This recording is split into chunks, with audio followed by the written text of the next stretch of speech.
혹시 오늘 시장 보셨어요? 보셨다면 아마 다들 고개를 갸우뚱하셨을 겁니다. 하루 종일 들려온 건 온통 나쁜 소식뿐이었는데 주식시장은 어떻게 역사상 최고점을 찍었을까요? 정말 알쏭달쏭한 하루였죠. 그래서 오늘 10월 1일에 도대체 무슨 일이 있었길래 이런 기묘한 현상이 벌어졌는지 그 수수께끼를 한번 같이 풀어보려고 합니다. 이날 시장은 완전히 두 개의 다른 얼굴을 하고 있었거든요. 자, 이걸 한번 보세요. 왼쪽은 7년 만에 정부 셧다운에 일자리는 수만 개가 사라졌다는 암울한 소식뿐이죠? 그런데 오른쪽을 보면 다우랑 S&P 500 지수는 축포를 터뜨리면서 새 역사를 쓰고 있었습니다. 완전 딴 세상이에요. 한쪽은 거의 재앙 수준인데 다른 한쪽은 축제 분위기란 말이죠. 대체 어떻게 된 걸까요? 좋아요. 그럼 먼저 이 나쁜 소식들부터 하나씩 뜯어보겠습니다. 워싱턴에서 시작된 문제였죠. 정부 셧다운이라고 하면 그냥 공무원들 일 안 하는 거 아니야? 라고 생각할 수 있는데 이게 생각보다 파장이 큽니다. 특히 투자자들한테는요. 시장의 길잡이 역할을 하던 아주 중요한 경제지표 발표가 딱 멈춰버리니까요. 이건 뭐 캄캄한 밤에 등대 없이 항해하는 거나 마찬가지인 상황이 된 거죠. 근데 재미있는 건 말이죠. 시장의 고인물들, 그러니까 노련한 투자자들은 이런 일에 별로 놀라지 않는다는 거예요. 아, 또 시작이네 하는 거죠. 이걸 보면 확실히 알 수 있습니다. 과거, 그러니까 79년, 90년, 이때는 셧다운이 시장의 직격탄이었어요. 그런데 보세요. 가장 최근, 그것도 역사상 제일 길었던 2018년 셧다운 때는 오히려 주가가 10%나 올렸습니다. 시장이 이제 웬만한 정치적 이슈에는 눈 하나 깜짝 안 하게 된 거죠.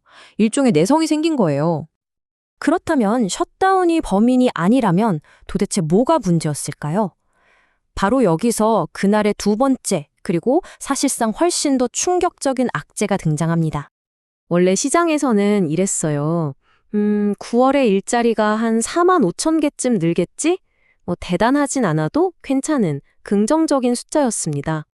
그런데 뚜껑을 열어보니 결과는 정말 말이 안 나왔습니다. 늘어난 게 아니라 오히려 3만 2천 개가 사라져버렸어요. 이건 그냥 예측이 틀린 정도가 아니죠. 완전히 정반대의 결과가 나온 거예요. 2년 반 만에 최악의 기록이었습니다. 어느 전문가가 딱 짚어서 말했죠. 이건 그냥 숫자가 좀 안 좋게 나온 게 아니다. 노동시장이 약해지고 있다는 명백한 경고등이다. 라고요. 당연히 시장은 이 말을 허투루 듣지 않았습니다.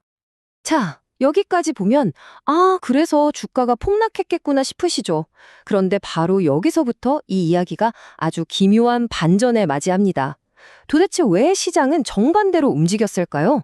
그 핵심으로 들어가 보죠. 시장에 이런 말이 있어요. Bad is good. 나쁜 게 좋은 거다. 이게 무슨 말이냐면요. 경제가 안 좋다는 신호가 나오면 이러면 중앙은행이 가만히 있지 않겠네?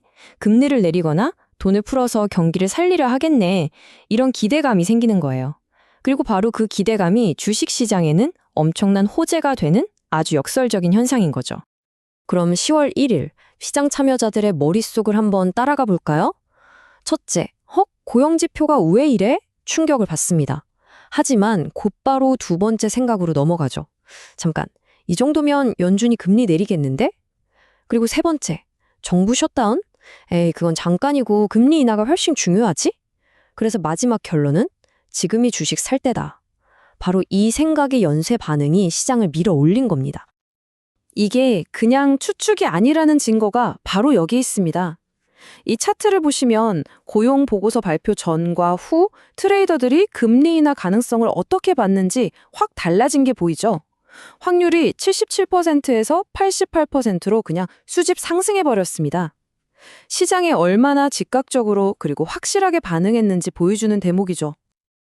자, 이렇게 금리 인하라는 큰 바람이 불면서 시장 전체가 들썩였는데요. 이 와중에 특히 더 빛났던 주인공들이 있었습니다. 어떤 기업들이었는지 한번 볼까요? 단순히 시장 분위기만 좋았던 게 아니에요. 개별 기업들의 호재도 빵빵 터졌습니다. 리튬 아메리카스 같은 경우는 정부 투자 소식 하나에 무려 23%가 뛰었고요. AAS는 인수 소식에 17%가 올랐죠. 이런 개별적인 좋은 소식들이 전체 시장의 열기를 더 뜨겁게 달군 겁니다. 특히 눈에 띄었던 게 제약주들의 강세였는데요. 여기엔 아주 중요한 촉매제가 있었습니다.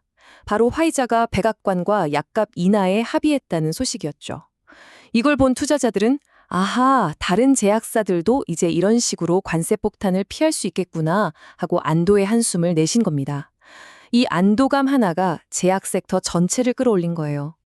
자, 그럼 정말 정신없었던 이 하루를 돌아보면서 우리가 여기서 뭘 얻어갈 수 있을까요? 핵심만 짚어보겠습니다. 3가지만 기억하시면 됩니다. 첫째, 시장은 항상 우리보다 한 발 앞서갑니다. 셧다운 같은 건 이미 다 알고 있는 뉴스로 별 영향이 없다는 거죠. 둘째, 시장의 방향키를 쥐고 있는 건 지금 당장의 경제 지표가 아니라 앞으로의 금리를 결정할 연준, 바로 중앙은행이라는 겁니다. 그리고 마지막으로 제일 중요한 건데요. 뉴스에 나오는 제목만 보고 시장을 판단하면 안 된다는 거예요.